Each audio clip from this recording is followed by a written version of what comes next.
जनता party पिछले कल हिमाचल प्रदेश के मुख्यमंत्री सुखविंदर सिंह सुक्खू जी द्वारा भारतीय जनता पार्टी के नेताओं के बारे में की गई टिप्पणियों की कड़ी निंदा करती है। उन्होंने जिस तरह से भारतीय जनता पार्टी के नेताओं को नसीहत और सलाह देने की कोशिश की है, उस पर भारतीय जनता पार्टी को बड़ा ऐतराज है। उनके द्वारा ये कहना कि भारतीय जनता पार्टी के राष्ट्रीय अध्यक्ष जेपी नड्डा अपने नेताओं पर बयानबाजी के लिए अंकुश लगाए। मैं कहना चाहता हूं, भारतीय जनता पार्टी के राष्ट्रीय अध्यक्ष को ऐसी किसी सलाह की आवश्यकता नहीं, और उस कांग्रेस पार्टी के मुख्यमंत्री द्वारा जिस पार्टी में अनुशासन नाम की चीज नहीं, जिसके राष्ट्रीय नेता देश विरोधी बयानबाजी करते रहते हैं, उसका मुख्यमंत्री सलाह दे तो इसकी भारतीय जनता पार्टी कड़ी आलोचना करती है और इसे कभी सहन नहीं करती। मेरा ये मानना है कि मुख्यमंत्री सुखविंदर सिंह सुक्खू अगर इस विषय पर कुछ करना चाहते हैं तो अपने राष्ट्रीय नेता, लोकसभा में विपक्ष के नेता श्री राहुल गांधी जी को सुझाव दें, उनको सलाह दें कि कहां कौन सा बयान देना है। विदेशों में जाकर देश विरोधी बयानबाजी करना, देश के बारे में विवादित बयान देना, ये उनके राष्ट्रीय नेता की आदत बन गई है, जिससे पूरी दुनिया में, पूरी विश्व में भारत की प्रतिष्ठा को ठेस पहुंचा। इसलिए जब वो इस तरह के राष्ट्र विरोधी बयान और यहां तक कि आरक्षण को खत्म करने की बात विदेश में, वो भी विशेषकर अमेरिका में जाकर कहेंगे, तो उस पर टिप्पणियां आना स्वाभाविक है। इसलिए मैं कांग्रेसी नेताओं से कहना चाहता हूं, आलोचना सहना सीखें और उन आलोचना को सहकर अपने में सुधार करें, अपना आत्मचिंतन करें और उसमें सुधार करके अगर वो दुनिया में देश की प्रतिष्ठा बढ़ा नहीं सकते तो कम से कम देश की प्रतिष्ठा को ठेस ना पहुंचाए। ये मैं आज इस प्रेस वार्ता के माध्यम से कहना चाहता हूं। दूसरा, मुख्यमंत्री जी ने 2 दिन पहले बयान दिया कि केंद्र की सरकार हिमाचल प्रदेश के साथ आर्थिक दृष्टि से अन्याय कर रही है, भेदभाव कर रही है।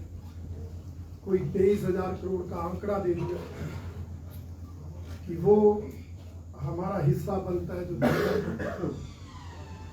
मैं उनके इस बयान को निराधार हूं। भारतीय जनता पार्टी के नेतृत्व वाली केंद्रीय सरकार ने हिमाचल प्रदेश के साथ ना कोई अन्याय किया, ना भेदभाव। कांग्रेस की प्रदेश की सरकार के कार्यकाल में भी इनके अनुमान से कहीं ज्यादा धनराशि हिमाचल प्रदेश को दी। मैं आंकड़ों सहित बताना चाहता हूं, 2023-24 के प्रदेश के बजट में जो केंद्रीय करों में हिस्सेदारी है, वो प्रदेश के बजट में अनुमानित 8,478 करोड़। प्रदेश सरकार को अनुमान था कि केंद्रीय करों में हमें 8,478 करोड़ मिलेंगे, जबकि केंद्र सरकार ने 9,167 करोड़ 23 लाख रुपए इनके अनुमान से कहीं ज्यादा दिए। उसी तरह से 2024-25 के बजट में हिमाचल प्रदेश सरकार का जो अनुमान था, केंद्रीय करों में हिस्सेदारी की अनुमानित राशि थी, वो 10,124 करोड़, जबकि केंद्र सरकार ने अपने बजट में प्रदेश को केंद्रीय करों में 10,351 करोड़ 86 लाख रुपए हिस्सेदारी के रूप में दी। इसी तरह से अगर आप केंद्रीय सहायता व अनुदान की बात करेंगे तो भी 2023-24 में 13,049 करोड़ और वित्तीय वर्ष 2024-25 में 13,287 करोड़ रुपए इस मद के अंतर्गत प्रदेश सरकार को मिले हैं।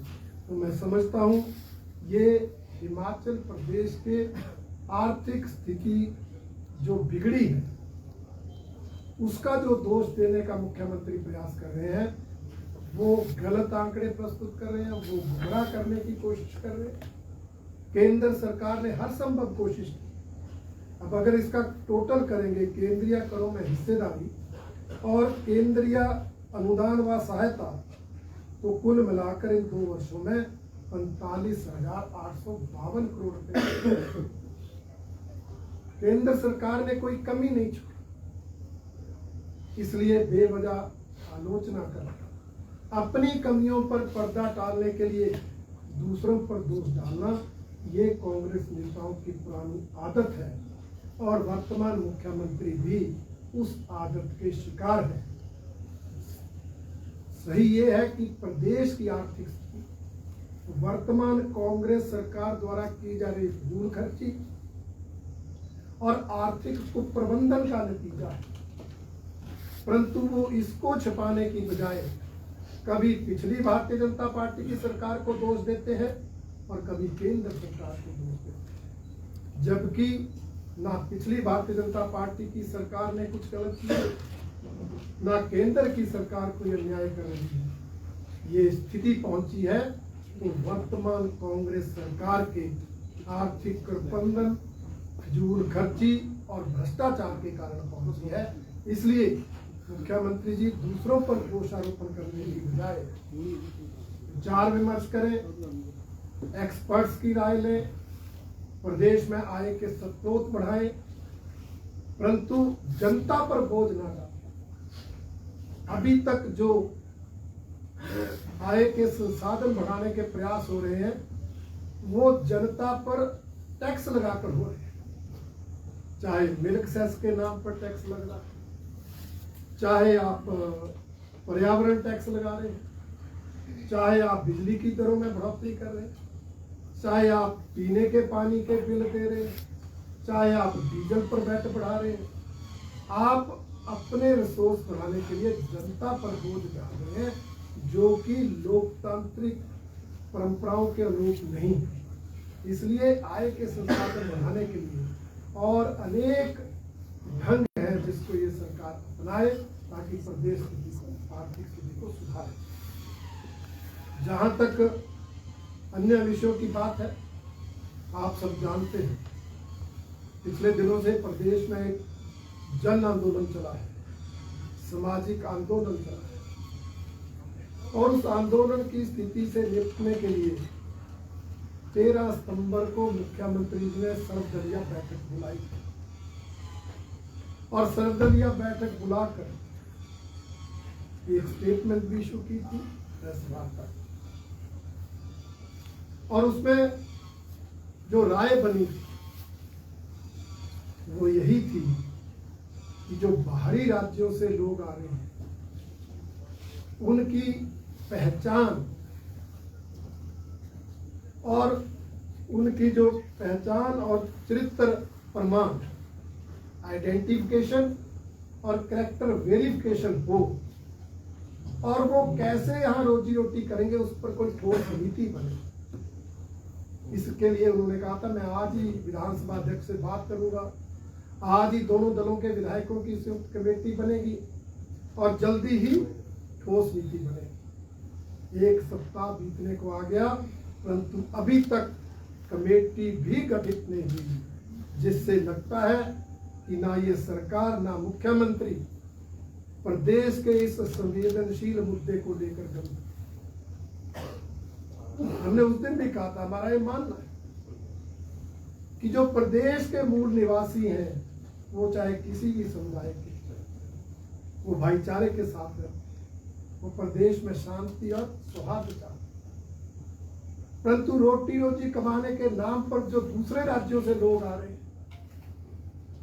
उनके आने पर ना उनकी पहचान होती है, ना उनके निरंतर प्रमाण लिए जाते हैं, और ना उनकी रोटी रोजी कमाने के लिए कहाँ उन्होंने जाना है, कहाँ उन्होंने बैठना है, कहाँ उनकी रेहड़ी होगी, कहाँ उनकी फेरी होगी, कहाँ वो फेरी लगाएंगे, इस पर कोई प्रदेश सरकार की नीति ना होने के कारण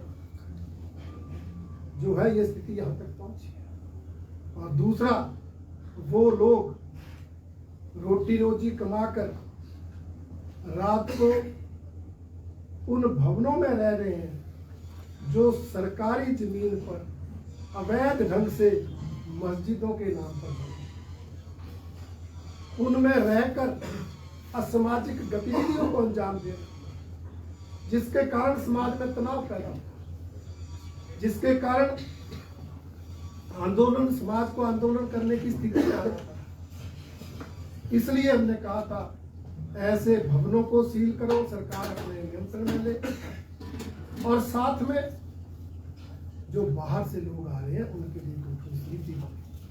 पर सरकार ने सर्वदलीय बैठक के बाद एक भी कदम नहीं उठाया, जिसके लिए भारतीय जनता पार्टी इस सरकार की कड़ी आलोचना करती है और मानती है कि वामपंथी दलों की तरह शायद कांग्रेस पार्टी भी ऐसे प्रवासी लोगों को अपने वोट बैंक के रूप में इस्तेमाल करने की कोशिश कर रही है। दूसरा, इस मुद्दे में सरकार के इशारे, जन आंदोलन में जो लोग आगे आए, भारी भारी से उन पर मुकदमे चला, उन पर केस बनाए जा रहे हैं। आंदोलन एक हफ्ता पहले हो गया, एक हफ्ते बाद भी अभी तक भी मामले दर्ज हो रहे हैं। और मुझे सूचना मिली है कि कई पत्रकारों को भी नोटिस आ गए, जबकि पत्रकार तो स्थिति से जनता को अवगत कराते हैं, मीडिया अपना काम करता है, लोकतंत्र का महत्वपूर्ण स्तंभ है मीडिया। परंतु ये सरकार, चाहे विधानसभा के अंदर हो, चाहे विधानसभा के बाहर हो, मीडिया को अपनी टर्म्स डिक्टेट करती है, और जो मीडिया वाले नहीं मानते हैं उन पर इस तरह के हथकंडे अपनाने का प्रयास करती है, जिसकी भी भारतीय जनता पार्टी कड़ी निंदा करती है। इसके अलावा एक कल हमारी केंद्र की सरकार ने कैबिनेट में निर्णय लिया है, एक राष्ट्र एक चुनाव। भारतीय जनता पार्टी इस निर्णय का स्वागत करती है। हालांकि इस पर भी व्यापक चर्चा होकर बिल आकर एक कानून का रूप लेगा, परंतु हमारा मानना है कि इस देश में एक ही बार लोकसभा और विधानसभा के चुनाव को ये आज समय की आवश्यकता है, क्योंकि जितना खर्चा सरकारों का चुनाव करवाने पर होता है वो लगातार बढ़ता जा रहा है। 1951 में जहां 11 करोड़ में इलेक्शन हो गए थे, वहां आज 60,000 करोड़ रुपए तक ये खर्चा एक चुनाव में पहुंचा। अगर चुनाव इकट्ठे हो जाएंगे तो एक तो आधा खर्चा बचेगा, दूसरा समय की बचत होगी। बार बार आदर्श चुनाव संहिता लगती है, विकास कार्य रुक जाते हैं, जनहित के निर्णय लेने में सरकारें बंद जाती हैं, और अधिकतर समय आचार संहिता में गुजर जाता है। और जो सरकार में बैठे लोग हैं वो भी चुनाव प्रचार में ही अपना समय लगा देते हैं। इसलिए ज्यादातर समय जनहित में लगे, प्रदेश हित में लगे, देश हित में लगे, विकास कार्यों के लिए लगे। उसके लिए भी आवश्यक है कि एक देश में एक ही बार सारे चुनाव हो रहे हैं। और भी बहुत सी इससे फायदे होने वाले हैं। अधिकतर जगह टीचर्स, अध्यापकों, प्राध्यापकों के कर्मचारियों की ड्यूटीज लगती है, बच्चों की पढ़ाई प्रभावित होती है, उसमें भी फर्क पड़ेगा। सेना के जवानों को बार बार लगाया जाता है, खर्चे के साथ साथ सुरक्षा के लिए भी वो कई बार दिक्कत आती है। तो ऐसे सारे मामलों में एक राष्ट्र एक चुनाव लड़ने से फायदा होगा। इसलिए भारतीय जनता पार्टी इस ऐतिहासिक निर्णय को लेने के लिए केंद्र सरकार को बहुत बहुत बधाई देती है, उनका बहुत बहुत धन्यवाद करता है। रणजीत जी, एक देश एक चुनाव क्या तर्कसंगत है? क्योंकि जब विधानसभाएं टूटती हैं तो उसके बाद अगर मान लीजिए केंद्र ये पैमाना लगाता है कि वहां पर उतने वर्षों के लिए राष्ट्रपति शासन रहेगा, जिससे कि आपको नहीं लगता कि केंद्र की भी दादागिरी बढ़ेगी, विपक्ष फिर से सवाल उठाएगा? क्योंकि पहले भी जब ये प्रणाली शुरू हुई थी, उसके बाद जब विधानसभाओं का टूटना शुरू हुआ था, उसके बाद ये तर्कसंगत हो नहीं पाया। पंचायती राज चुनावों में आप कह सकते हैं, विधानसभाओं में क्या आप पॉसिबल मानते हैं? क्योंकि जो यहाँ भी फरवरी महीने में घटनाक्रम घटा था, अगर विधानसभा में कुछ इस तरह का होता तो क्या आप एक देश एक चुनाव एक साथ करवा पाते? दूसरा इसके साथ ही है, निरंकुशता भी बढ़ेगी नेताओं की। 5 साल बाद सीधा नजर आएगा। तो इलेक्शन के दौरान कम से कम लोगों के बीच में जाते हैं, इस बहाने डेवलपमेंट तो होती है। देखिए, अपनी अपनी सोच है। हम तो रहते ही जनता में है। आप भी जब फोन करते हैं तो हम विधानसभा क्षेत्रों में ही, इसलिए जिन नेताओं ने जनता के बीच रहना है वो अब भी रहते हैं, फिर भी रहेंगे। जिन्होंने नहीं रहना है वो नहीं रहेंगे। ये इस विषय का आधार नहीं हो सकता। और जो दूसरी बात आई है मिड टर्म पोल की, उसके बारे में व्यापक चर्चा होगी। कितने समय के अंदर सरकार जाती है तो राष्ट्रपति शासन लगेगा, कितने समय के अंदर नहीं जाती तो नहीं लगेगा। इस पर अभी व्यापक चर्चा होकर निर्णय होगा। मैंने जैसे कहा, सभी राजनीतिक दलों और सभी चुने हुए सांसदों में, लोकसभा में, राज्यसभा में इस पर व्यापक चर्चा होगी और उसके बाद कानून बनेगा। परंतु हमारा ये मानना है कि ये सोच देश हित में है, इसलिए ये निर्णय होना। रणजीत जी, जिस तरह से फ्री बीज चल रहा है, चाहे वो बात की जाए, हरियाणा में फिर से कांग्रेस ने जो है ये कहा है कि गारंटियां बांटी गई हैं वहां पर। हिमाचल प्रदेश में गारंटियां वो पूरी नहीं हुई। तो किस तरह देखते हैं आप, जो सुप्रीम कोर्ट ने भी इसमें संज्ञान लिया था और पार्टियों को कहा था फ्री बीज पे जो है अंकुश लगाए? नहीं, देखिए, ये तो जनता को देखना है। जब कांग्रेस पार्टी के लोग फ्री में देने वाली गारंटियां हिमाचल प्रदेश में पूरा नहीं कर पाए, तो कांग्रेस पार्टी को हरियाणा की जनता को सबक सिखाना चाहिए। और अगर जनता ऐसे बहकावों में, ऐसे वायदों में, ऐसी गारंटियों में बिना आए देश हित में, प्रदेश हित में, जनहित में निर्णय लेकर वोट डालेंगे, तो अपने आप राजनीतिक दल इस तरह के वायदे करने और इस तरह की गारंटियां देने से पीछे हटे। सर, एक प्रोटेक्शन को लेकर सवाल है कि जो अधिकतर मुकदमे दर्ज हुए हैं उसमें ज्यादातर नाम भाजपा कार्यकर्ताओं के शामिल है। प्रदेश पदाधिकारी तक सभी कार्यकर्ताओं के खिलाफ मुकदमे दर्ज किए गए। इसमें सवाल यह है कि क्या सरकार राजनीतिक द्वेष के चलते मुकदमे कर रही है या आंदोलन भाजपा प्रायोजित है? नहीं, देखिए, मैंने पहले भी कहा, आंदोलन समाज का था, जनता का था, भारतीय जनता पार्टी प्रायोजित नहीं। उसमें कांग्रेस पार्टी के भी लोग थे, उसमें हमारी विचारधारा से संबंधित लोग भी थे। परंतु सरकार जो है राजनीतिक प्रतिशोध की भावना से हमारी विचारधारा से जुड़े लोगों पर ही मुकदमे दर्ज कर रहा है। और मेरी सूचना ये है कि जहां कहीं किसी कांग्रेस समर्थक के खिलाफ मामला दर्ज भी हो रहा है, उसको भी वापस लेने के प्रयास कर रहे हैं। इसलिए ये आरोप तो हमारा है कि ये सरकार राजनीतिक प्रतिशोध की भावना से हर मसले पर काम कर रही है।